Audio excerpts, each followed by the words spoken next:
Let me show you how to make an XXL scrunchie.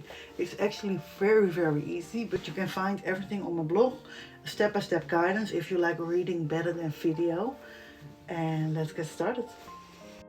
Okay, so I have this fabric as I have enough of it. It's cotton because I don't like stretchy fabrics with scrunchies. I recommend cotton.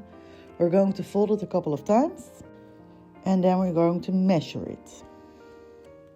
I like to make them extra fluffy, so I make them 150 centimeters by 15 centimeters. You don't have to worry about cutting it straight because we're going to use a straight stitch anyways. For the elastic I'm measuring it around my wrist because I like my scrunchies around my wrist as well. And I want to be comfortable with them, so not a tight scrunchie. And it's around 24 centimeters. Okay, so do a straight stitch all the way through.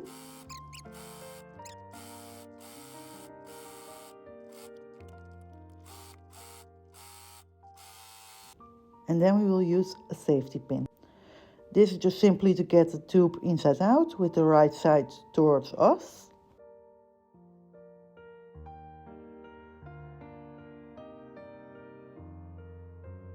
And we're doing the same with the elastic, but we're keeping a little bit outside between our fingers so that it doesn't get lost in the tube.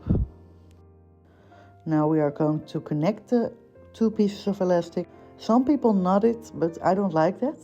So I'm going to use a zigzag stitch. A couple of times I just turn it around and go from front to back all the time.